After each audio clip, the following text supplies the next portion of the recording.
예. 자, 여러분 주말 잘 보내고 계십니까? 집에 갔다 오신 분도 계실 거고. 자, 날씨도 꾸물꾸물하고. 그런데 누군가는 꼭 해야 하는 인터뷰 한번 해보겠습니다. 출발할게요. 새날 만에 아주 특별한 인터뷰. 오늘은 주말 두 분 모셨습니다. 자, 강혜승 참교육 학부모의 서울 지부장님 나오셨습니다. 어서 오십시오. 네, 안녕하세요. 반갑습니다. 이러니까 어떤 인터뷰 할 건지가 그냥 보이네요. 나오신 게. 그리고 윤근혁 오마이뉴스 교육 전문 기자 나오셨습니다. 어서 오십시오. 안녕하십니까. 네, 제가 제일 좋아하는 언론 오연호 대표님이 새날 나오셔갖고 10만 뭐 그거 있잖아요. 예, 10만인 클럽. 그 맞아요. 10만인 클럽 홍보도 많이 하셨던. 네. 근데 그때 그 빚진 게 있는데 안 갚으시더라고요. 그래요. 제가 말씀드리겠습니다. 참 오마이뉴스 정말 좋아하고요. 저도 교육 문제에 되게 관심이 많고 더군다나 또 중학생 딸을 키우고 있고. 아, 중학생. 그리고 저는 이제 돌잔치 공약이 사교육 안 시키겠다였는데 사실 좀 그런 면에서 보면은 교육에 대한 아쉬움. 그거 정권 뺏기고 나니까 예. 지난 5년이 다 무효된 느낌도 좀 들고요. 그렇죠. 자, 그래서 이 두 분과 함께 오늘 교육 현안들 이야기 몇 가지만 해볼게요. 자, 바로 본론 들어갈게요. 지금 얼마 전에, 지금은 큰 이슈가 아닌데 사실은 살아있는 이슈이기도 합니다. 그렇죠. 킬러 문항 네. 배제, 킬러 문항 배제라 지금 이슈에 사라졌기 때문에 어디까지 와 있는지를 모릅니다. 그래서 지금 윤석열 씨가 수능 쉽게 내라. 특정 국어 과목만 딱 꼭 찍어가지고 쉽게 내라 했는데 사실과 다름도 굉장히 많이 밝혀졌고 그리고 뭔가 요걸로 이제 사교육 악마화, 학원 강사 악마화까지 가는 상황이에요. 네. 지금 현재 상황이 어떤지 좀 알려주십시오. 제가 먼저 할까요? 네. 예. 그 대통령이 수능 관련 발언을 한 때가 한 달 전이에요. 그러니까 6월 15일에 했는데 근데 이때 사실은 대통령 킬러란 킬자도 쓰지 않았어요. 그렇죠. 이날은. 그죠? 뭐라고 했냐면 공교육 교과 과정에서 다루지 않는 문제는 수능 출제에서 배제해야 한다 이렇게 얘기를 했고 그 교과서 밖에서 문제를 내는 거는 교육 당국과 사교육의 카르텔이 의심된다 이런 식으로 얘기를 한 거거든요. 근데 뭐 다 아시겠지만 이 이후에 두더지 그 때려잡는 것처럼 누굴 때려잡느냐면 이제 사교육 업자들을 갑자기 때려잡게 되고 지금 교육부가 하고 있는 게 지금 그거예요. 여기저기 다니면서 그래서 수사 의뢰도 하고 세무조사도 하고 이렇게 됐는데 지금 제 개인적으로는 일단 방향에 대해서는 그렇죠. 그 뭐라 그래 해야 되나 인사를 잘합시다 이런 식으로 제대로 얘기한 거예요. 근데 그 혼자 그 엉뚱한 데서 그렇게 얘기하면 안 되잖아요. 근데 시기가 문제라는 그렇죠. 거죠. 시기하고 그다음에 구현 방법이 문제가 되는 거예요.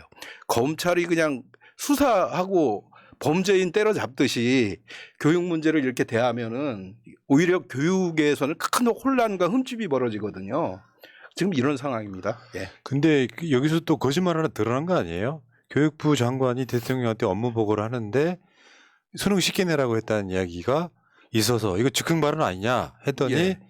그 전에 지시한 적이 있다 했는데 공문서에는 전혀 그런 내용이 없고. 그렇죠. 그건 제가 기사를 2번을 네. 썼어요. 그 교육부 제가 본 기사가 우리 강 기자님 기사였구나. 강이 아니라 불곰 윤근혁입니다. 윤근혁. 예, 이름은 네. 윤근혁이고 별명은 불곰인데 아유 네. 개인적인 의미 아니야 하는데 일부러 그런 거예요. 아유 그럼 알고 알리려고. 있습니다. 알고 있습니다. 여러분 윤근혁입니다. 예. 아 기자로 보면 여기가 더 기자 같죠. 근데 그 교육부 문서를 봤는데 이게 이 규정도 있어요. 대통령 그 지시사항에 관한 규정이 있어요. 그 규정을 보면 딱 정리해 놓으라고 돼 있는 거거든요. 다른 건 다 정리해 놨는데 대통령이 수능 관련해서 뭐 얘기를 작년서부터 계속했다 그러고 특히 교육부에서 딱 찍어서 올해 3월에 딱 지시했다는 거 아닙니까? 그렇죠. 교육 과정 안에서 수능을 출제하라고 그랬는데 없어요. 하나도 없어요. 그게 이제 제 기억으로 한 100가지 정도가 되는데 그중에 하나도 없어요. 이주호 교육부 장관이 구두로 지시했다는데 그게 거짓말 이미 아니 드러난 지시를 거죠. 뭘로 합니까? 구두로 하죠. 대통령 지시를 뭘로 해요? 뭘로 합니까? 구두로 하죠. 네. 구두로 발로 하는 게 아니라 그죠? 입으로 하는 거 아닙니까? 입으로. 박근혜 때는 이제 예. 서면 복원했죠. 근데 지시는 대부분 다 구두로 하죠. 예. 근데 그거 예. 이렇게 그러니까 말하자면 그게 즉흥 발언이어서 이게 예. 파장이 크다라고 하는 비판이 사실로 드러난 어떻게 보면 사실이라고 볼 수밖에 없는 거 아니에요? 그러니까 대통령이 제가 봤을 땐 제대로 지시한 것 같지도 않고 교육부가 제대로 받아들인 것 같지도 않아요. 그러니까 이 교육 문제를 그냥 너무 홀대하지 않았나 그런 측면이 아닌가 하는 생각도 듭니다. 어떠세요? 예, 그렇죠. 아니 그리고 킬러 문항이라는 것들은 지금 강민정 의원 같은 경우에는 그 법 발의까지 해놓으셨잖아요. 킬러 문항 금지 이런 것들을. 근데 이제 올 3월 달에도 교육부 관계자들하고 이런 문제를 좀 논의를 했을 때 교육과정 안에서 문제를 출제하기 때문에 아무 문제 없다 이런 식으로 얘기를 했는데 결국은 대통령 말 한마디에 다 뒤집어진 거잖아요. 네, 그래서 지금 저희 학부모들도 그렇고 교육 관계자들도 킬러 문항 배제에 대해서는 맞다. 그러나 시기적으로 수능 5개월 남겨둔 이 상황에서 그게 과연 맞는가. 이게 이렇게 어떻게 보면 학부모님들의 그 불안감을 굉장히 더 조장하다 보니까 결국은 사교육 시장에 더 우리가 매달릴 수밖에 없는 것들을 정부에서 어떻게 보면 더 조장한 거 아니냐 하는 이런 네. 이야기들이 많이 나오고 있습니다. 저희 요 문제를 제가 마침 또 기사 얘기를 해야 되겠는데 엊그제 쓴 거. 강민정 의원이 한 게 공교육 정상화법인데 그 정상화법의 핵심은 뭐냐면은 다 아시겠지만 대통령 얘기예요. 교육과정 안에서 수능을 출제해야 되고 그렇지 않으면 벌칙을 주는 조항이에요. 근데 교육이 법안 소위를 했다는 말입니다. 며칠 전에. 누가 반대했는지 아세요? 국민의힘이 얘기죠. 그게 비공개 회의거든요. 국민의힘 의원들이 반대를 했어요. 교육부도 반대를 했고요. 앞뒤가 안 그렇죠. 맞는 그러니까 속에서는 반대를 했고 근데 반대할 때 우리는 뭐 반대한다 이렇게 반대한 건 아니고 트집을 잡는 거예요. 일부 문구를. 그러면서 소위를 통과하지 못했어요. 그러니까 대통령 지시를 따라야 될 거 아니에요? 국민의힘은 따라야 되나? 교육부는 최소한 따라야죠. 근데 교육부 직원들, 교육부 차관이 엉뚱한 소리를 한 거라고요, 그날. 회의록을 제가 살펴보고 엊그제 기사를 썼죠. 예. 제가 이 얘기가 처음 이슈가 됐을 때, 예. 나 원론적으로 윤석열 말에 찬성한다고 그랬어요. 그건 맞는데, 예. 그러니까 지금 소위 윤석열 지지하시는 분들은 왜 틀린 말 한 게 아닌데. 그렇죠. 그러니까 나는 그 이슈로는 지지율이 안 빠질 거라고 봤던 게 그런 이유 때문이거든요. 근데 거기에 디테일하게 들어가 보면 시기도 맞지 않고, 그리고 당연한 이야기를 했는데 이게 엉뚱한 곳에 화살이 꽂혀가지고 예. 피해 받은 사람이 나오고 대체적으로 수험생들은 어마어마한 피해를 보고 있다 그러고 그럼 지금 킬러 문항 배제 그게 결국은 어느 방향성으로 가고 있잖아요. 근데 이슈에 예. 사라지니까 잘 모르는 거예요. 지금 어디까지 간 거예요? 근데요, 지금 보니까 앞뒤가 다른 측면이 또 있어요. 사교육 카르텔 얘기한 거 아닙니까? 사교육 카르텔? 뭐 이게 붙어 먹는다는 얘기인데 쉽게 얘기해서. 근데 지금 그러면서 사교육을 뭐 이제 막 수사하고 막 그러는데 아시다시피 정부가 지금 최근에 발표한 게 뭡니까? 사교육 부추기는 정책들을 발표했어요. 그렇죠. 시험을 전수로 평가하는 거하고 그다음에 자사고, 외고 이런 특권 학교를 존치하는 거예요. 이게 사교육의 주범이거든요. 네. 그렇죠. 그러면 뭐 사교육에다가 기름 부으면서 사교육은 갖다가 불을 끄겠다? 이거 아주 앞뒤가 다른 소리를 하는 거예요, 지금. 진짜 앞뒤가 안 맞는 거죠. 최소한 문재인 정부가 결정했던 자사고 폐지는 따라갔어야 진정성이 그렇죠. 있는 건데 2025년에 없애기로 했는데 이미 법까지 통과시켰는데 그걸 되돌리겠다는 겁니다. 예. 그 사교육이 사실 뭐 지금 시청자분들 다 아시겠지만 초등학교 때부터 있잖아요. 사교육이 고등학생한테만 생기는 문제가 아니잖아요. 예? 유치원부터 하고 그렇지. 있죠. 더 잘하실 거예요. 네. 유치원 안 나온 사람이라 유치원을 생각을 못 하고 있었네요.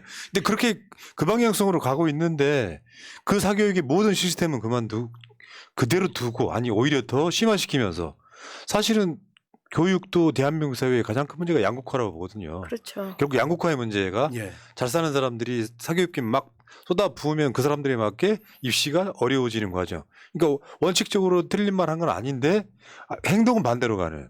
그게 가장 큰 문제인 거죠. 할 얘기가 많네요. 네. 관련해서. 그러니까 예. 이주호 예. 장관이 이명박 정권 때 장관이었잖아요.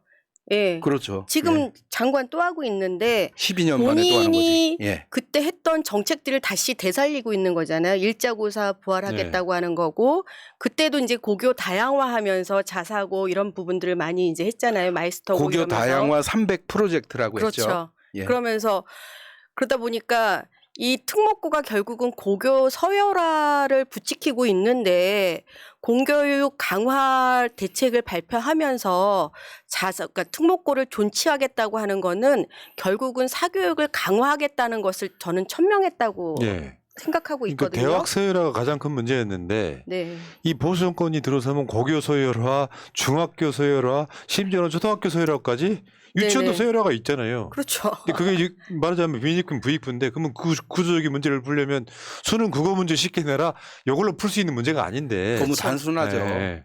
근데 카르텔 얘기 좀 제가 예. 한 번 더 하면은 카르텔은 제가 카르텔 잡으려고 교육 기자를 한 30년 한 놈인데 카르텔이요, 카르텔. 카르텔을 잡은 카르텔 많이 그 폭로 기사를 많이 썼어요. 교육 관련 이른바 김건희 뭐 논문이라든가 네, 맞아요. 김여사라 그래야 되겠군요. 잡혀가잖아요. 아. 예. 계속 썼는데 사교육 카르텔은 말입니다. 제가 봤을 때는 교육부와 사교육 기관의 카르텔보다는 조중동과 이른바 사교육 업체의 카르텔이 상당히 있었어요. 그건 뭐냐면 같이 사업을 했단 말입니다. 무슨 평가 뭐 특목고 관련 뭐 학습지 평가도 많이 해왔고 그동안에. 그리고 요새 하는 거 뭡니까? 계속 사교육 원장들 커멘트 따갖고 기사 쓰고 있는 거예요. 그들이 준 자료 가지고 하는 거고. 근데 그 양반들이 조중동이 이른바 조중동이 과거에 주장하던 거는 킬러 문항 없애자고 할 때 뭐라 그랬어요? 작년까지만 해도 아니 5월 달까지만 해도 변별력이 있어야 된다 그렇죠. 그랬어요. 그리고 물수능이라고 얼마나 비판 기사를 썼게요. 그런데 대통령이 6월 15일 날 얘기한 다음부터 완전히 사교육 잡아 죽여라 하고 조중동이 나서고 있고 킬러 문항 킬러를 자처하고 있어요. 언론사가. 이거는 아주 손바닥 뒤집듯이 그냥 확 바뀐 모습이거든요. 그러니까 언론과 사교육 업체의 카르텔 부분도 수사를 기왕에 할 거면 좀 해봐라 이런 얘기하고 네. 싶습니다. 지금 이주호 장관이 공직에서 물러나고 한개 사교육기관 관련한 일을 했던 사람이잖아요. 아시아 그렇죠. 교육협회라고 했는데 그 사교육 업체로부터 후원금을 받았죠. 예, 그건 확인. 그럼요. 그러면 이주호는 어떤 교육 전문성이 원래 있었던 거예요? 이명박 때부터? 나 그게 궁금하네. 잘 하실 것 같은데 어떠세요? 내가 글쎄요. 많이 맞기네. 그분이 전공이 예. 경제 쪽 아닌가요? 아니 그 윤석열한테 교육 배운다 그래서. 그러니까 궁금해가지고. 뭐 네. 조국 수사를 열심히 했기 때문에 충분히 본인이 더 배우고 있다고 하는 부분들 보고 있으면 국민의 한 사람으로서 저게 교육부 장관이 할 소린가 정말 한심하다는 소리밖에 안 나오더라고요. 그런 사람이 교육부 수장으로서 전체 그 대한민국 교육을 좌지우지하고 있다고 생각하니까 학부모로서는 저분은 이제는 그만 퇴진해야 되는 거 아닌가. 아, 이런 원래 생각. 부적격자였죠. 이제 그렇죠. 알고 보면은. 네. 리멤버 이명박 MB 인사들 대표적인 사람이고 그렇죠. 그분이 한국개발연구원이라고 KDI 맞아요. 거기서 이제 뭐를 했냐면 원래 경제를 연구해야 되잖아요. 과거에 한 20년 전으로 기억하는데 평준화를 깨는 논문을 계속 쓴 거예요. 그 양반이. 양극화. 그리고 저 붕어빵 교육이니 뭐니 이러면서 조선일보가 계속 썼지 않습니까? 거기에 그런 식으로 해서 해오면서 이제 교육 전문성을 가졌다라고 주장을 하는 거죠. 예. 그러니까 이 정권이 얼마나 퇴행적인가 그대로 보여주잖아요. 코로나 때 서민들이 삶이 힘들어요. 그렇죠. 미국 같은 데는 자본주의 천국이라는 미국에서도 부자들한테 세금 더 내라 하는 건데 교육이 점점 양극화가 심해지면 대한민국 경쟁력에는 굉장히 치명적이거든요. 가급적이면 이제 그 엘리트 의식 있잖아요. 왜? 예. 그 공부 잘하는 애들이 뭐 먹여 살린다 같은 이제 정말 한 20년, 30년 지난 그 마인드를 다시 끌고 와가지고 그렇죠. 이동관 컴백시켜 방송 장악했던 사람 예. 컴백시켜, 이주호 교육 망친 사람 컴백시켜, 다 그런 방식으로 지금 끌어가고 있는데 문제는 윤석열의 눈치를 보려다 보니까 대통령이 기침하니까 뭐 저쪽 하부 단위에서는 거의 지금 폐렴으로 사망하는 지경에 이르는 이 교육이 이렇게 가면 안 되고 제가 이제 문재인 정부 때도 계속 주장했던 것 중에 하나가 교육위원회 국가교육위원회를 통해서 전체적으로 정파 뭐 할 거 없이 다 모여가지고 제대로 한번 논의를 하면서 어떻게 10년, 20년, 30년 놓고 한번 이거를 개혁을 해볼 것인가 그 방향성으로 갔어야 되잖아요. 그분도 지금 국가교육위원장도 이배용. 예, 네. 그 MB 네. 계열 아닙니까? 그리고 그 국정화 교과서 예. 추진했던 부분에서 박근혜는 선덕령이라고 했던 바로 또 그거는. 박근혜 또 네, 저거 네. 선거 대책위원장이었어요. 그 예, 이배용 예. 씨가 뭘 하고 있나 근황을 봤더니 지방에 강연 다니시더라고요. 강연료 받으면서. 진짜. 그 10만 명 얘기 좀 하고 싶은데 한 사람이 10만 명을 먹여 살린다는 말이야말로 헛소리인데 한 사람이 10만 명을 먹여 살린다고 한 사람 엘리트 교육 해 놨는데 그 사람이 10만 명한테 사기치는 세상이에요, 지금. 그렇죠. 10만 명 것을 뺏어다가 자기가 가져버린단 말입니다. 그게 공교육이 될 수가 없어요. 그건 바보 교육을 만드는 거죠. 10만 명이 조금씩이라도 웃자둥둥 살아갈 수 있는 교육을 해야지 무슨 얼어 죽을 엘리트 교육을 공교육에서 합니까? 자, 그거는 그럼, 학원에서 해야죠. 그러면 지금 킬러 문항 배제하고 6월 모의고사 끝나서 또 뭐 봤더니 어떻더라 이런 여러 가지 이제 논란들이 있다가 그것마저도 지금 이슈 안에 사라졌는데 그럼 이 올해 지금 수능은 어떻게 나올 것이냐에 대한 초미의 관심사잖아요. 그러니까 진짜 어려운 건 빼라 이런 거고. 그렇죠. 그러면 중킬러 문항이 도입되면서 상위권은 이득을 보고 중상위권은 뭐 손해를 볼 것이다 같은 예측이 있고요. 그러니까 사실 교육 현장을 이렇게 뭐 그때 그 당시 150일 남았을 때가죠. 그 이야기 처음 터졌을 때가 355, 예, 5개월 남았을 때. 예. 네네. 그 교육 현장에서는 실제로 대혼란 겪나 봐요. 대치동 쪽에서는 또 논술 같은 것도 이제 지도하는 또 사교육이 더 생겨나고 막 이 방식으로.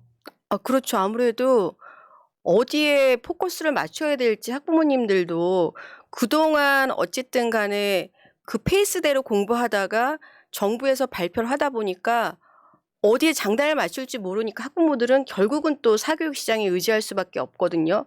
아무리 킬러 문항 배제하고 사교육 시장 뭐 2주간 집중 단속한다 하더라도 지금 보니까 사교육 시장은 제가 언론 기사를 보니까 우리는 타격 없다. 외려 학부모님들한테 사전에 먼저 그 설명회 같은 거 신청 받아갖고 진행하고 있고 뒤늦게 이제 접수해서 하시려는 학부모님들은 그런 이제 설명회를 못 듣고 지금 더 호황이라는 이제 이야기들도 있더라고요. 미치겠네. 예. 그 사교육 불패가 존재하는 이유는 그 서로 그냥 잡아당기는 거예요. 공교육이 아무리 좋아도 사교육 갑니다. 그러니까 그 왜 그래요? 자꾸 예. 불안감을 조성하잖아요. 맞아요. 불안감 하나고 하나는 아까 말씀하신 대로 좋은 대학 갈라 그러는 거예요. 이른바 스카이 갈라 그러는데 그러면 공교육이 아무리 좋아도 거기 갈 애들은 또 사교육을 찾는 거예요. 그래서 대학 평준화 얘기도 나오는 거고 그다음에 그 과도한 경쟁 체제를 없애고 월급도 좀 비슷하게 해줘야지 스카이 나오면 너무 많이 네. 주고 그러잖아요. 또 의사 되려고 난리치는 이유가 뭡니까? 돈 때문에 그러는 거거든요. 그러니까 초상위권들, 네. 저 연고대 가고 의대 가는 친구들이 전체 학생이 한 3% 된다고 그러더라고요. 3% 정도 그 학생들 말고 그보다 조금 덜한 다 공부를 잘해서 성공할 수는 없는 거 아닙니까? 그럼 이게 국가교육위원회 같은 데서는 진짜 필요한 교육 할 사람은 또 엘리트 교육 시켜도 돼요. 저는 그렇게 생각해요. 시켜도 되고 진짜 필요한 인재 양성을 해야 되는데 정말 쓸데없는 공부 엄청 많이 해서 좋은 대학 들어가면 그 대학 자체는 또 경쟁력이 떨어지는 이거를 국가교육위원회 차원에서 연구하고 국민적으로 토론하고 저번에 문재인 정부 초반에 탈원전 했던 것처럼 공론화위원회 같은 거 만들어서 물어보고 막 학부형들 나와가지고 자기들 주장 이야기하고 이 토론이 되면서 교육이 되면 모르는데 대통령이 교육을 뭘 한다고. 그러니까 국가교육위원회가 출범해서 지금 매월 이제 회의를 하고 있는데요. 하긴 해요. 하는데 위원으로 그리고 활동하지 않으세요? 저는 어디? 이제 국가교육위원회 예. 또 산하에 5개의 또 특별위원회가 있습니다. 저 같은 경우에는 대입제도 개선 특별위원회에 들어가고 있는데 실질적으로 잘하셔야 그러면은 되겠네 그러면. 대입제도 개선을 위해서 뭔가를 그 의견을 내고 토론하고 이런 위원회인 줄 알았는데 실질적으로 그런 것들이 이루어지지 않고 있어요. 그러니까 뭐예요, 교육부에서 고교 학점제에 대한 설명, 또 성취평가제에 대한 설명, 그러면 그거에 따라서 대입제도가 이제 변화해야 되잖아요. 지금 어떤 걸 지금 교육부에서 발표할 시기냐면은 2028학년도 대학 입시 제도 개선 그래야죠. 나와야지 올해 내야 내게 돼요. 올해. 네. 4년 예고제이기 네, 때문에. 4년 2월까지는 내년 2월까지 확정인데 네. 최소한 초안이라도 6월엔 나와야 되는데 계속 이게 미뤄지고 있는 거예요. 그러면 고교 학점제에 의해서는 이게 이제 절대 평가화 될 수밖에 없는 그런 대학 입시 제도 개선안을 발표해야 되는데 지금 이것도 못하고 저것도 못하고 지금 엉거주춤하면서 지금 교육부가 제 역할을 아무것도 지금 못하고 있는 상황인 거예요. 그리고 국가교육위원회는 이런 혼란한 상황 속에서 아무 목소리도 안 내고 있잖아요. 어떻게 보면은 교육 100년지 대계를 위해서 국가교육위원회를 만들어냈는데 지금 저도 지금 보고 있으면 국가교육위원회가 정말 어떤 역할을 하고 있는 건지 교육부보다 더 위에서 전체적인 교육의 비전과 발전 방향을 제시해 줘야 되는데 지금 상황으로 보면은 교육부의 어쨌든 밑에서 교육부에 어쨌든 주어진 자료만 가지고서 교육부를 방어해 주고 있다는 느낌이 그렇죠, 굉장히 그렇죠. 많아요.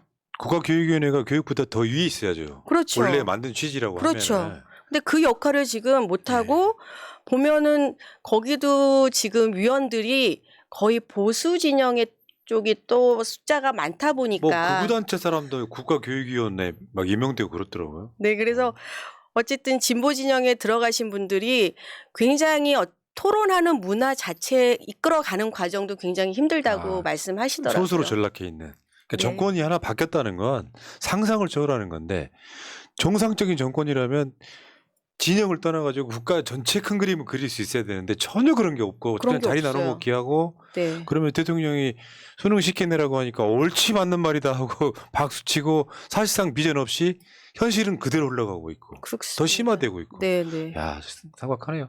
자, 그러면 다른 이야기 한번 해볼까요? 예. 지금 그 비슷한 즈음에 그 제4세대 교육행정정보 시스템 나이스 오류 사태 이건 또 얼마나 심각한 거예요? 그러니까 이게 2,800억 2,800억 원, 2,800억 원이 들은 그 국가적인 그 정보통신망 사업이에요. 나이스라고 하는데 이게 교육 행정정보 시스템입니다. 근데 예. 잠깐만요. 궁금한 게 예, 예. 국장님한테 그 전에 예. 복지 행정 시스템도 엉망돼가지고 난리 났었잖아요. 맞아. 그랬군요. 근데 예. 이걸 왜 만들어요? 그러니까 이게 교사들 얘기예요. 이걸 도대체 이게 공식 이름이 4세대. 제4세대. 그다음에 뭐죠? 교육행정정보 시스템. 거기 앞에 붙이는 게 있어요. 있어요? 제4대 4세대. 아이고 그게 있다고 하시죠? 예. 근데 그게 제4 지능형이야, 지능형. 제4세대 지능형 나이스예요.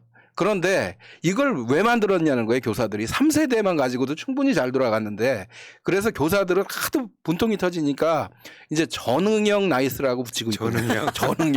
전응형 나이스라고 했는데 오늘 제가 기사를 맞아요. 방금 전에 봤어요. 쓰고 왔어요. 또 보셨어요? 봤어요. 그 단독. 어제도 썼는데 어저께 쓴 거 봤어요. 어제 쓰고 오늘도 썼어요. 뭐냐면 비슷한 내용인데 예전에 그 뭡니까 그때 6월 말에 6월 21일에 개통했을 때 시험 정답을 다른 학교에서 빼볼 수 있었어요. 맞아요. 정답이 유출됐다고 그때 쓴 맞아. 기억이 나는데 예. 그거 기억나시잖아요. 예. 근데 어제 오늘 벌어진 일은 뭐냐면 점수를 갖다가 등록을 했단 말입니다. 학생 점수를.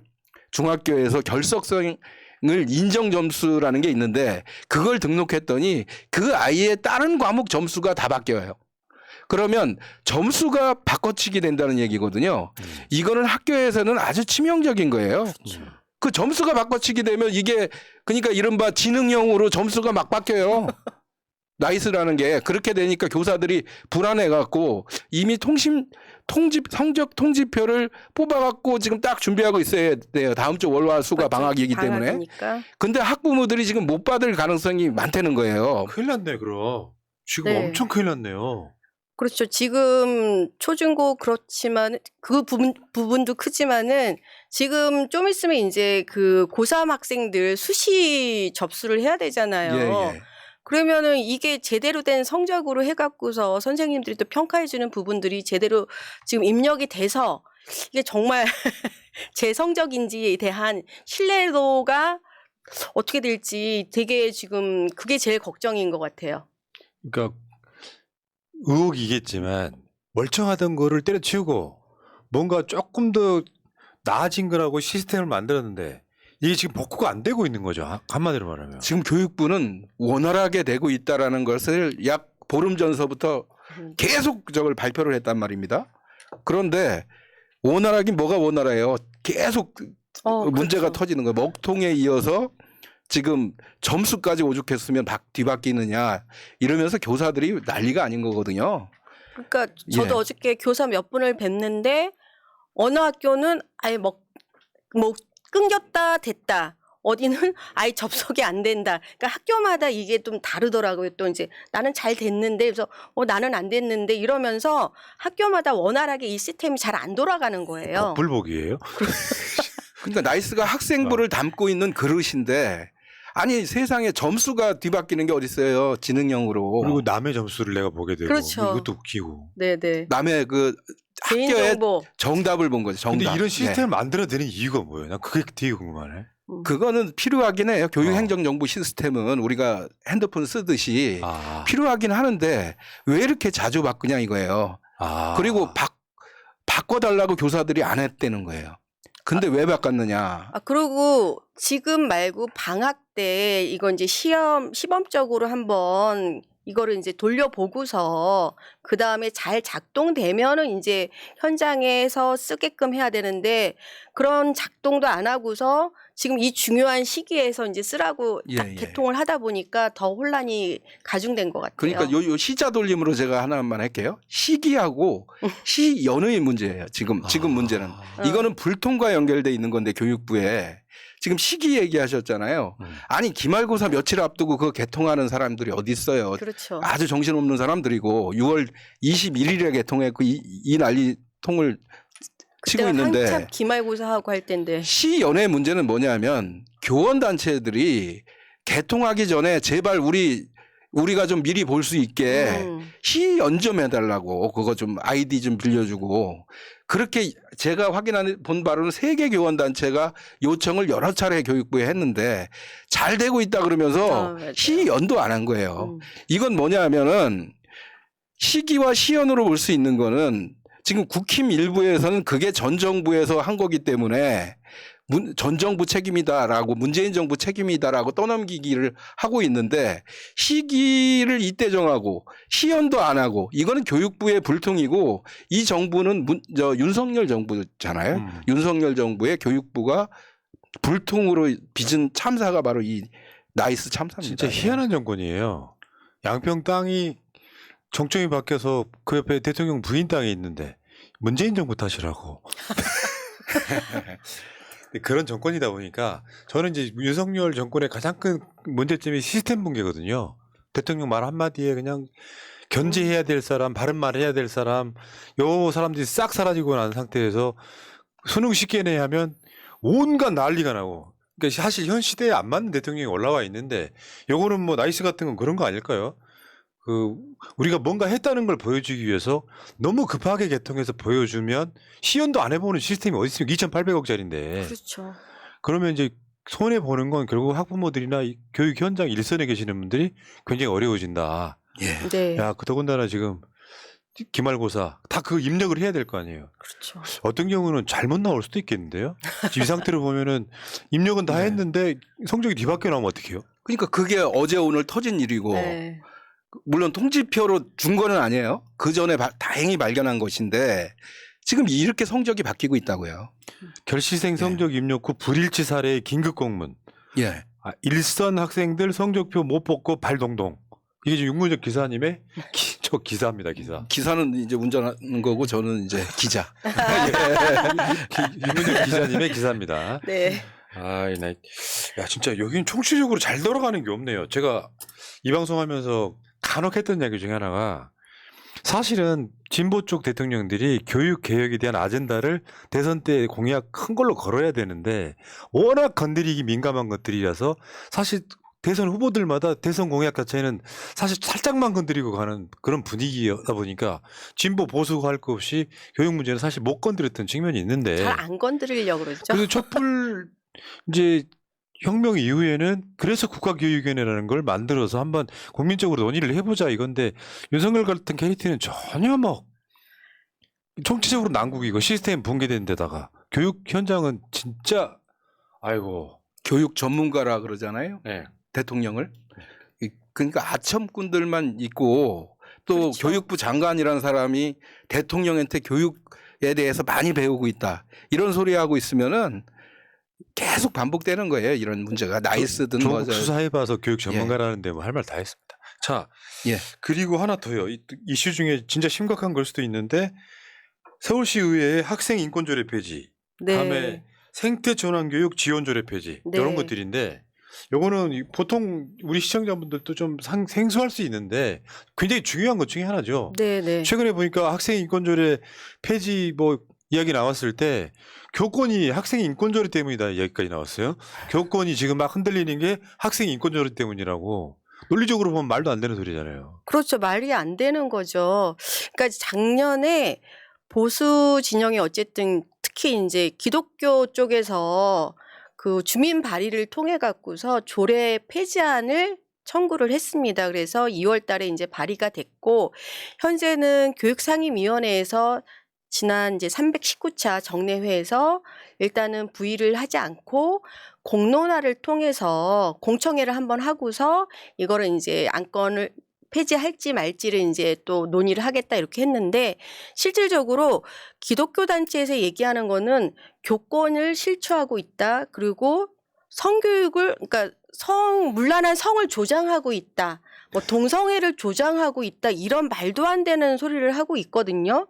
근데 학생 인권이라는 거는 교사의 인권과 학생의 인권은 둘 다 중요한데 교권과 대립하는 그 구도가 아니거든요.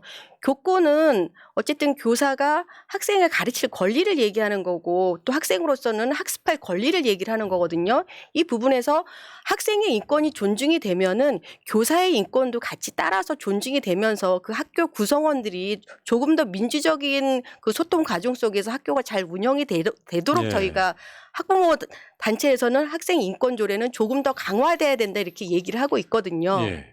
그게 정순신 아들 학폭, 이동관 아들 학폭 때 학폭이 생긴 이유가 학생 인권조례 때문에 학생들을 선생님들이 못 잡다 보니까 학폭을 제어를 못했다 이런 논리로 그냥 가버리더라고요. 근데 저는 이제 제가 가끔씩 농담으로 하는 말에 진짜로 우리 학교 다닐 때는 선생님들이 학생들 패는 게 너무 그렇죠. 폭력적이었잖아요. 당연하죠. 저 초등학교 때 어떤 일이 있었냐면 학생들을 전부 다 아예 엉덩이 바지를 벗겨놓고 때린 선생님이 있었어요. 여학생 포함해가지고.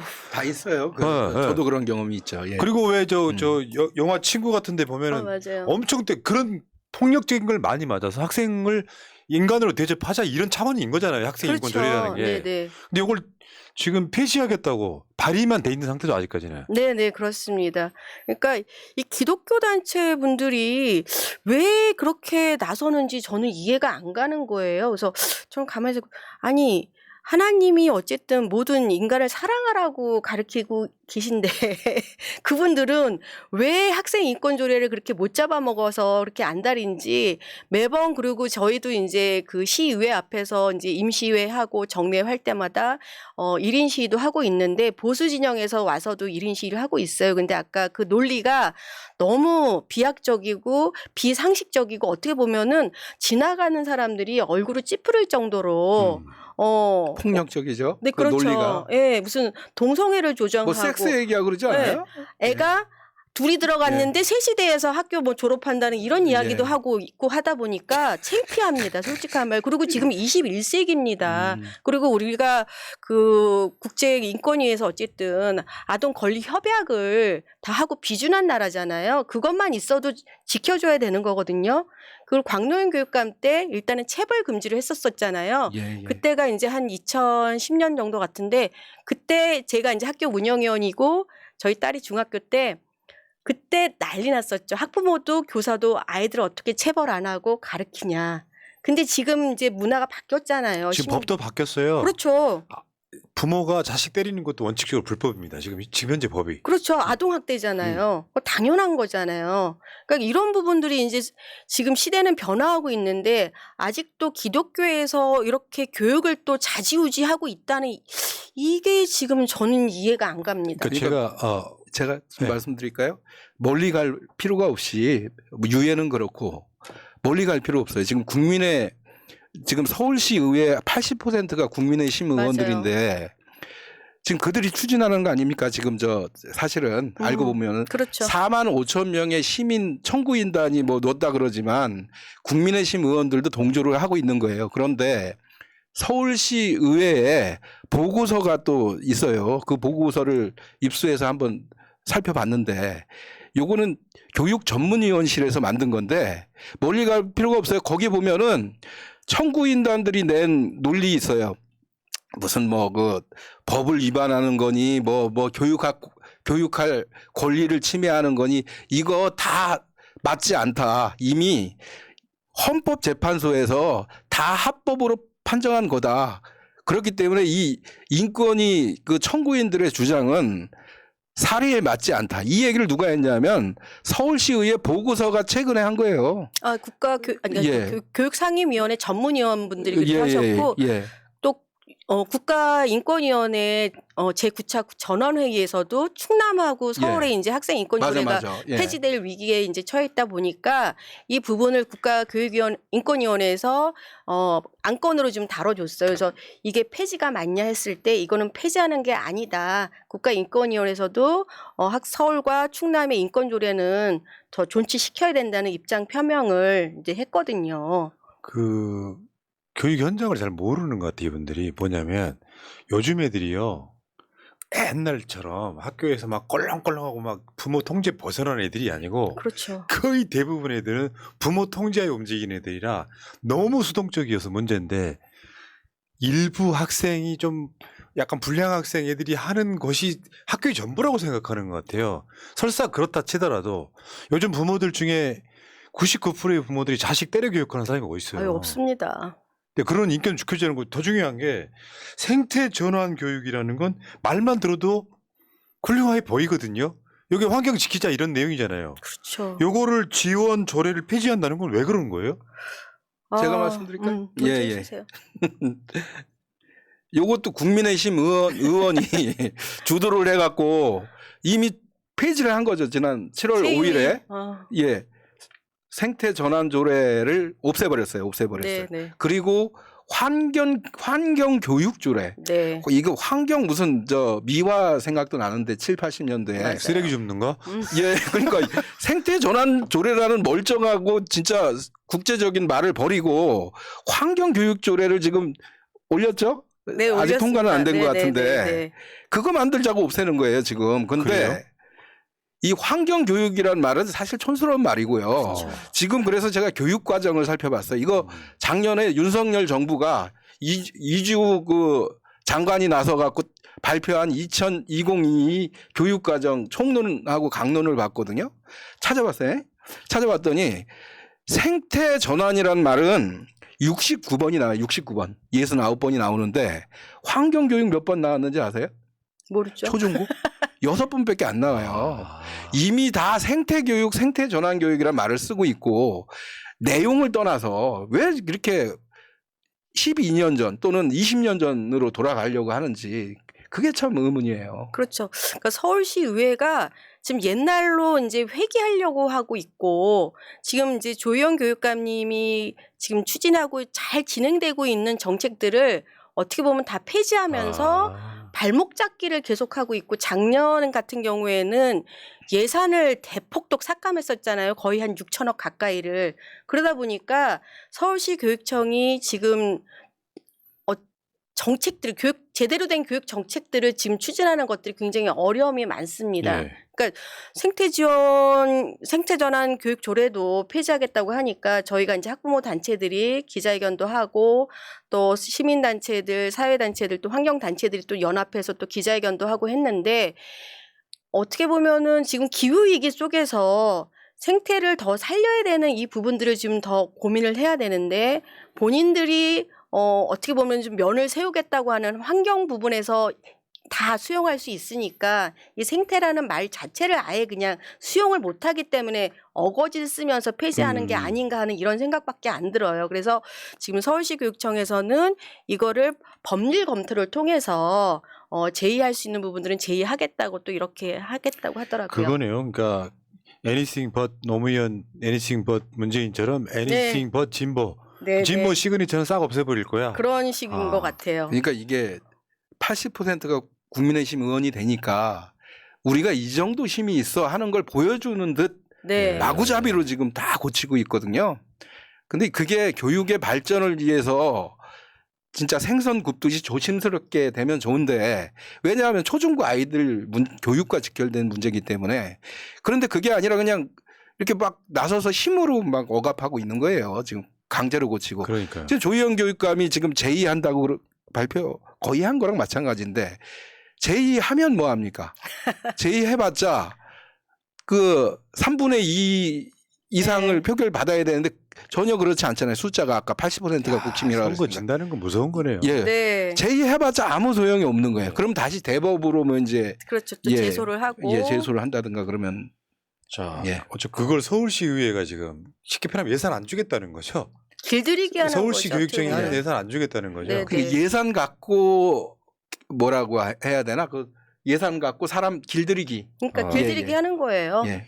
알겠습니다. 그 임기는 많이 얘기하자면- 남았고 예, 예. 임기는 많이 남았으니까 남은 기간 동안이라도 길들이기하고 자기들 마음대로 하겠다. 요거라는 거죠. 자, 그리고 하나 더가 이제 조희연 교육감이 지금 재판받고 네. 계시는 이야기도 한번 해보겠습니다. 이게 처음 사건이 터졌을 때 우리도 그랬어요. 이제 길거리 나가가지고 공수처 설치, 검찰 개혁 이런 거 외치면서 그렇죠. 공수처를 설치하면 검찰을 잡을 줄 알았더니 공수처 1호 사건으로 조희연 교육감을 걸었어요. 그때 얼마나 사람들이 놀래 황당해했던지. 그렇죠. 그 만만한 사람 때려잡기 이거 있잖아요. 근데 내용이 또 뭐 어마어마한 무슨 비리가 있는 게 아니라 아니에요. 저는 그때 이 사건이 막 났을 때 저거는 교육감의 재량 아닌가? 그렇죠. 뭐 저 교사분들 특채한다 뭐 이런 얘기가 있었을 때요. 근데 해고? 아이고, 실제로 죄송합니다. 어떤 상황인 거예요? 그거 제가 먼저 네네. 준비했으니까. 그러니까 해고 노동자 복직이라는 말 많이 들어보셨죠? 네. 그렇죠. 교사 중에도 해고된 사람들이 있어요. 옛날 보면은 전교조 출범 시기에 1,500명이 잘렸잖아요. 그거 복직을 어떻게 했냐? 특채로 한 거예요. 특채로. 그 무수히 진보 보수를 막론하고 교사들은 해고된 사람들은 다 특채를 한 거예요. 그게 관례였고 과거에는 시험도 안 보고 면접을 본다거나 면접도 안 보고 그냥 한 거예요. 거의. 이렇게 됐는데 조희연 교육감의 경우 2018년입니다. 그렇죠.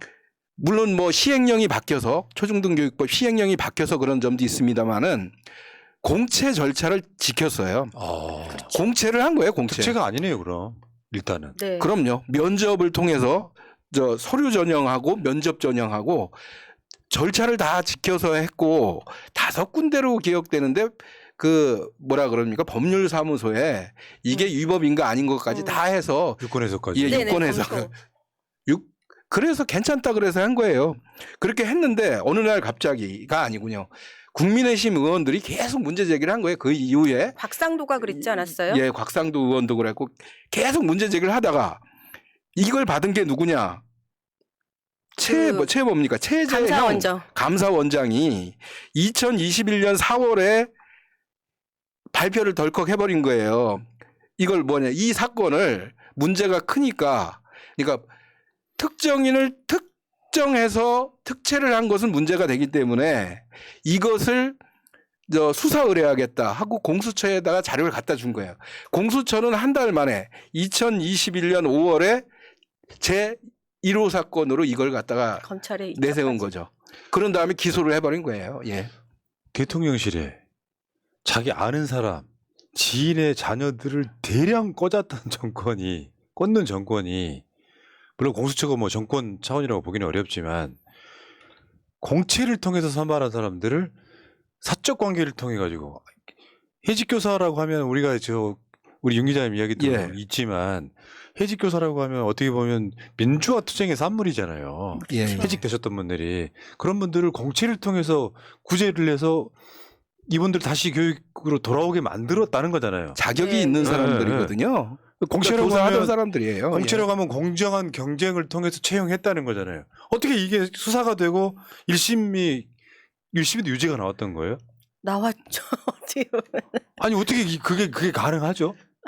그러니까 검찰에 어쨌든 검찰은 2년 구형을 했었고요. 1심 재판부가 1년 6개월하고 이제 뭐 집행유예를 했지만은 검찰의 그 기소 내용을 그대로 다 인용을 했어요. 판사가. 그래서 저희도 굉장히 깜짝 놀랐고 실질적으로 이게 이제 특채하는 부분들이 경찰 공무원도 있고 뭐 소방 공무원들도 있고 뭐 교육 공무원도 있잖아요. 근데 이 특채하는 부분이 시행령이 아마 2016년에 바뀐 걸로 아는데 교육 공무원만 바뀌었거든요. 까다롭게. 그래서 왜 이렇게 바뀌었을까? 여기서 죄송한데 까다롭게 바뀌었다기보다도 특채의 경우 특채할 수 있다 교육감은 특채의 경우 공채로 할 수 있다 이렇게 바뀌었어요. 공채만 하면 되는 거예요. 그러니까. 예. 특별 채용은 공개 경쟁을 예. 통해서 공개 선출하면- 경쟁이요. 예. 뽑으면 된다 이런 예, 건데. 이제 거기서 특정인을 특정했느냐 여부인데. 그렇죠. 예. 그게 쟁점이 된 거죠. 그러니까 예. 뭐 검찰에서는 특정인을 내정하고서 어쨌든 그 심사위원들하고 서로 이렇게 좀 뭐 사인을 주고받고서 이 사람들이 특채된 거 아니야 하는 본인들이 어쨌든 추측성 이야기를 가지고서 입증을 하지 못하면서 그걸로 가지고서 이야. 2년 구형을 한 거거든요. 지금 5명 뽑은 거거든요. 5명. 답정너 기소, 예. 답정너 재판 돼버린 네, 거예요. 그렇게 된 거예요. 그래서 이- 입증이 안 됐어요. 그러니까 네. 그렇다더라. 우리가 이런 거 아니냐. 그러면은 결정적인 증거가 있어야 될 거 아니에요. 그분들이 그러면은 서로 주고받은 뭔가가 야, 얘 뽑아야 돼 하고서 하는 그런 결정적인 그게 또 조용 교육감님이 지시했다는 결정적인 게 있어야 되는데 없어요. 그래서 정황 증거만 가지고 한 건데 그 중에 주요 정황이 뭐냐 검사가 내세우는 교육부의 부교육감 등등도 그 특채에 동의하지 않았냐. 그래서 결재를 거부하지 않았냐. 이런 얘기인데 제가 그 생각은 못했는데 최근에 생각한 게 뭐냐 하면 부교육감은요. 그 교육부 장관 낙하산이에요. 그렇죠. 서울시 교육청 부교육감은. 감시용. 예, 쉽게 그러니까 표현하면 지금 감시형. 17기 관제, 시도교육청에 과거 그 관제 교육 시절에 교육자치 이전에 그 인습이 남아 있어서 지금도 다 교육부 장관이 꽂고 있거든요. 그 사람이니까 교육부의 의중에 따라서 거부할 수 있는 거죠. 그걸 이제 따라 했을 거고 그 밑에 있는 직원들은 그런 점도 있어요. 거부한 이유 중에 하나가. 야. 네네. 그러니까 부하 어쨌든 간에 뭐 과장이나 부교육감이 어쨌든 우려된다는 점에서의 그분들한테 그러면은 과도한 부담감을 줄여주기 위해서 그러면은 알겠어. 나는 요 부분에 대해서는 그럼 내가 요거는 인정하겠어 하고 교육감이면은 그 정도 재량권이 있어야 되는 거 아닙니까? 아니, 특채 이름이 뭐 특채가 뭐야? 특별 채용하는 거 아니에요? 그러니까. 자격이 되는 사람을 특별히 채용하는 거예요. 제가 예를 들어볼게요. 지금부터 듣는 예는 과거에 쓴 기사입니다만은 검사들하고 감사원 직원들 특채한 사례 좀 예 좀 들게요. 맞아, 맞아. 예, 그거 기사 못 보셨군요. 그러니까 봤어요. 감사원하고 예. 검사 쪽도 아니 특채를 해서 아니 특채를. 윤석열도 사실은 변호사로 갔다가 특채된 거예요 다시. 그러니까 그걸 보자고요. 아. 지금 퇴직 검사들이 43명이 특채가 됐어요. 지금 2006년서부터 2017년까지. 이 사람들은 뭐냐? 편법으로 특채가 이제 편법으로 다시 검사가 된 건데 이 법에 검찰청법이 있어요. 그 법에 청와대 가서 저 비서관 노릇 하려면 검사는 임명하면 안 된다는 게 있어요. 검권 유착을 막기 위해서. 그것 때문에 검사 사표를 내고 검사 사표를 낸다. 그리고 비서관으로 가서 일을 해요. 그 다음에 다시 검사를 해야 될 거 아니에요. 비서관 잘리면은. 그러면 근데 검사가 된 거예요. 그렇지. 그렇게 된 사람이 43명인데 이른바 우영우 사단이 대표적이죠. 그 사람들이 그러면 어떻게 채용됐는가를 취재했어요. 기자님 우영우가 아니고 우병우입니다. 우병우 맞다. 우병우네. 너무 드라마를 열심히 봤어. 앞뒤가 똑같은 우영우. 앞뒤는 똑같은데. 근데 43명이 말입니다. 면접도 안 보고 들어갔다는 거예요. 이게 진짜 그러네. 예, 특채예요. 그다음에 그렇죠. 이 관행이란 이름으로 그냥 해 왔던 거잖아요, 그게. 그러니까 뭐 특별한 규정도 없고 그러니까 그냥 그러니까. 한 거예요. 쉬쉬하면서. 그다음에 감사원의 경우 23명이네요. 23명.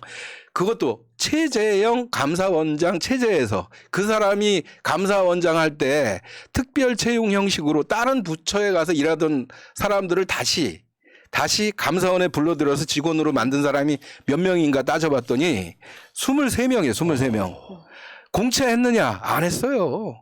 조희연 교육감은 모르겠어요. 어떻게 내부에서 했는지 제가 조희연이 아니기 때문에. 그러나 형식 논리로 봤을 때 법률 자문 받았고 그럼요. 그다음에 공개 채용을 했고 세 번째는 요건 제가 조희연 교육감과 사적으로 좀 알기 때문에 알아요. 이 양반이 뒷돈 받을 사람 아니거든요. 그거 채용해 주는 대가로 5명. 엄청 고지식한 분이에요. 예. 그거 사익을 추구했다면 저부터라도 기사를 씁니다만은 사익을 추구하지 않았단 말입니다. 그러니까 아는 사람 채용한 예. 게 아니라는 거죠, 일단. 그럼요. 그렇죠. 아니 뭐 오고 가고 알 수는 있겠죠. 정교조 해직 교사니까. 그렇지만 반대급부가 있었느냐. 돈을 받고 이른바 뇌물을 받고 뭐 뽑는다든가 이런 거 있잖아요. 전혀 그런 게 없었다는 거예요. 다만 해직된 사람들 그 먹고 살려고 하니까 저희 좀 채용해 주십시오 하고 그런 요구가 있었을 거 아닙니까? 거기에 대해서 고민하다가 법적으로 괜찮다 그러니까 공개 채용이라는 제도가 있으니까 그렇게 해갖고 뽑은 거예요. 특별 채용으로. 그렇죠. 예. 그러니까 법률 검토 통하고 그리고 공개 채용해서 그 다음에 또 이제 심사위원 기준을 다 구성했잖아요. 그리고 그 공모했을 때 그 기준표도 다 만들어서 거기에 적합하신 분들을 5분 뽑은 거거든요. 야, 그러니까 쉽게 표현하면 공수처와 검찰과 법원이 한 몸이 돼가지고 지금 저러고 있는 것 같아요. 왜냐하면 아까 말씀하신 감사원이나 검찰은 선출직이 아니잖아요. 선출직이라고 하는 건 정무직이라는 게 기본적으로 있잖아요. 예, 예. 어디를 가나. 내가 당선되면 자기 정무직으로 비서도 막 데려오고 그러잖아요.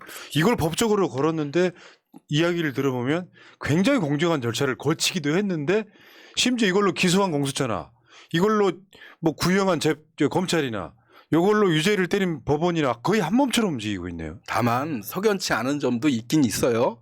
그 문자 부분이 있었고 문자 부분이 있어요. 이거 얘기 안 할 수가 없어요.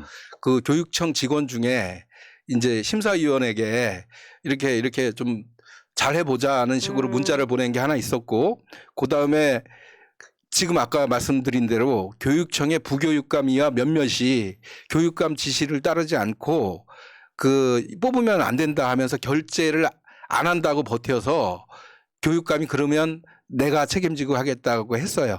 야, 그런 절차 2가지의 문제를 짚고 이제 빈틈이 보인 거 아닙니까?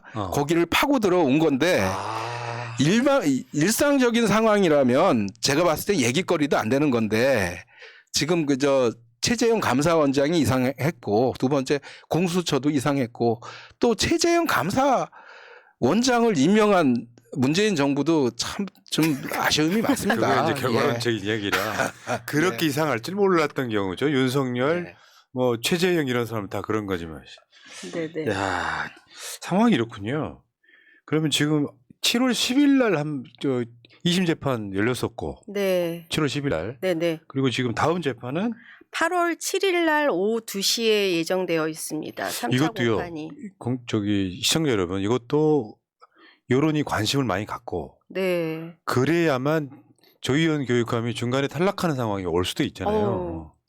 그러면은 서울 교육은 진짜 저는 엉망되겠네요. 암흑기라고 저는 생각을 합니다. 진짜 지금도 서울시 의회가 국민의 힘이 다수이다 보니까 서울시 교육 정책들 다 발목 잡기 하고 있고 예산으로 길들이기 하려고 하는 상황인데 2심에서 그러니까 이 항소심에서 이 재판이 뒤집어지지 않는다면은 서울 교육은 이제 다시 옛날로 이제 회귀할 가능성이 아주 크죠. 그래서 두 가지 한꺼번에 해야 됩니다. 이 재판도 이겨야 되고 이겨야 이 됩니다. 정권 끌어내려야 돼요. 그러니까. 난 도저히 못 견디겠어요, 진짜로.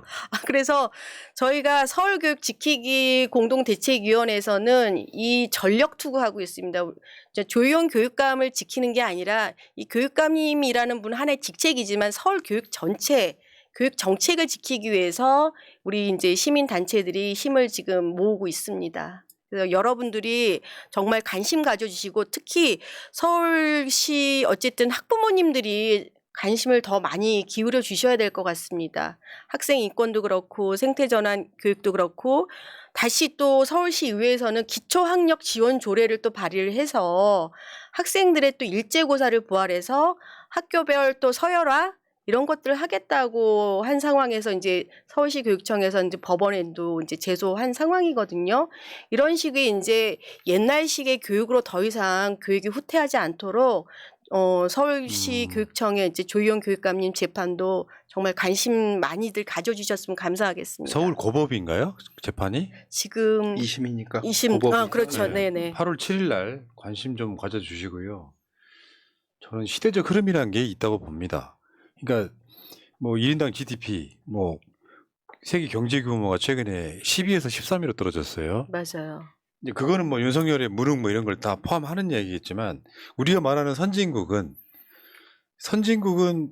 돈만 많이 벌어 선진국이 아니라 인권 개념, 환경 개념 이 모든 것들이 다 포함되어 있어야 되는데 이걸 역진해 버리니까 우리들 입장에서 저는 이 교육 문제는요 제가 가보진 않았습니다만 독일의 교육 제도를 굉장히 동경하고 있어요. 말하자면 고등학교 졸업하면 대학교 입학 자격이 무조건 주어지고 내가 사회생활 하다가도 몇 개 학과 정도를 제외하고는 어느 학교도 내가 갈 수 있는 시스템. 근데 지금 현재 기득권화되어 있는 대한민국 교육에서 그렇게까지는 불가능하다고 해도 차츰씩 대학은 저는 그렇거든요. 어떻게 생각할지 모르겠는데 대학 입학은 쉽게 대학 졸업을 어렵게 이렇게 만들어 가야 된다라는 게 생각인데 두 분 생각은 어떠실까요? 저는 동의하고요. 요번에 대학 총장들도 그러니까 대학 입시를 이제 자격고사화 해야 되는 거 아니냐 하는 이야기들이 나오고 있거든요. 대학의 총장님들이 그러니까 한 40%가 찬성했나 그랬지? 50%나? 50% 이상이. 예. 그러니까 의외더라고요, 그거는. 그러니까 이제 이렇게 수능은 이제는 한계를 다 했다. 그러니까 고교 학점제에 맞춰서 자격고사화든 이런 절대평가제 하는 부분들로 지금 이제 전환이 돼야 될 시점인 것 같아요. 그래서 그 점수로서 대학을 잘 가야 된다. 이런 부분들은 조금 많이 좀 바뀌어야 되지 않을까. 저는 솔직히 모르겠고 최소한 아는 건 하나 있어요. 한두 사람이 특히 권력을 가진 자가 즉흥적으로 우리 아이들의 운명을 뒤흔들진 말라. 그거 뭐 어디서 나왔는지도 모르는 소리를 해갖고 그 아이들 가뜩이나 막 자살률도 높잖아요. 힘든 아이들 힘들게 하면 안 될 것 같습니다. 예. 그렇죠. 저희가 OECD 학생들 청소년 자살률이 또 1위잖아요. 예, 지금 학교 폭력 문제도 심각해지고 있는 상황이고 한 상황에서는 진짜 우리 아이들이 공교육 교육 과정을 통해서 본인들이 원하는 학교를 고등교육을 받을 수 있으면은 참 좋겠어요. 근데 그 부분에서 이제 사교육 시장을 또 어떻게 배제할 수 있을지 지금 어떤 뭐 마법의 지팡이가 탁 나와서 마법을 부리지 않는 한 저는 사교육 시장은 쉽게 없어지지 않을 거라고 생각을 하거든요. 예. 이 방송 전에 세계 대학 순위 찾아봤어요. 2023년도에 나온 게 있어요. 100위 안에 한국 대학이 하나도 없습니다. 문제는 그 난리를 치고 유치원 때부터 초등학교, 중학교, 고등학교 때까지 그 난리를 쳤는데 막상 세계 대학 순위 100위 안에도 한국이 없어요. 한국은 경제 규모 세계 13위 물론 떨어지긴 했지만 그럼 뭔가 먼 바란스라는 게 느껴지잖아요. 그렇죠. 대학 열심히 가가지고 대학교에서 열심히 공부하게 만들어주고 성적이 안 되면 졸업 못하게 해주면 되는 걸 그걸 그렇게 어렵게 하나. 진짜 야 알겠습니다. 자 마지막으로 오늘 이제 교육계 현안들 중요한 이야기였네요. 이거 윤석열 뭐 양평 땅 오염수 문제 여기에 가려갖고 그냥 지나갈 뻔했습니다. 자 마지막으로 하고 싶은 말씀들 못다 하신 게 있다면 해주십시오. 먼저 하세요. 없습니다. 저도 예. 학부모님들이 교육에 더 관심을 가져줘야지 저는 교육이 발전한다고 생각합니다. 조금 더 관심 있게 교육 기사도 좀 들여다보시고 학폭 문제에 있어서는 특히 저는 옆집 아줌마 말 듣고 아니면 또 인터넷 검색하지 마시고 담임 선생님하고 먼저 좀 소통을 해주시면 감사하겠습니다. 아이고 참 알겠습니다. 자 근데 한숨만 푹푹 쉬고 있을 게 아니라 목소리 내고 계속 비판해야 그래 조금이라도 덜 역진한다. 뭐 이런 차원에서 한번 접근 한번 해봤고요. 자 사날 만에 아주 특별한 인터뷰 엉망진창인 윤석열 정부의 교육 사용에 대한 이야기 해봤습니다. 자 두 분 고생하셨고요. 다음에 또 뵙겠습니다. 고맙습니다. 예, 감사합니다. 고맙습니다. 여러분 남은 주말 잘 보내시기 바랍니다. 민주주의 평화 통일 다 죽어간다 이대로는 놔둘 수 없다 자 다시 한번 해보는 거야 자 다시 한번 싸우는 거야 자 손 맞잡고 어깨를 걸고 우리 함께 이기는 거야 자 다시 한번 해보는 거야 자 다시 한번 싸우는 거야 자 손 맞잡고 어깨를 걸고 우리 함께 이기는 거야